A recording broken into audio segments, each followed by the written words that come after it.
मंडळी, उद्धव ठाकरेंच्या 3 दिवसांच्या दिल्ली दौऱ्याची राज्यात मोठी चर्चा झाली। इंडिया आघाडीच्या बळकटीकरणासाठी उद्धव ठाकरेंचा दिल्ली दौरा हा महत्त्वाचा मानला जात होता आणि त्या दौऱ्यात त्यांनी राहुल गांधी आणि इंडिया आघाडीच्या बड्या नेत्यांच्या गाठीभेटी घेतल्या।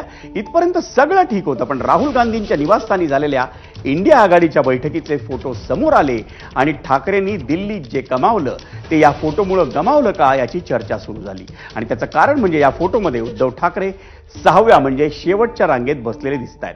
वास्तविक हे फोटो पाहून एका घरामधल्या कार्यक्रमात जो तो जमेल तिथं बसल्याचं दिसतंय, पण भाजप आणि शिंदेंच्या शिवसेनेला त्यानिमित्तानं उद्धव ठाकरेंवर टीका करण्याचा आयता मुद्दा मिळाला आणि काँग्रेसनं ठाकरेंना त्यांची जागा दाखवली असा हल्लाबोल त्या दोन्ही पक्षांकडून सुरू करण्यात आला।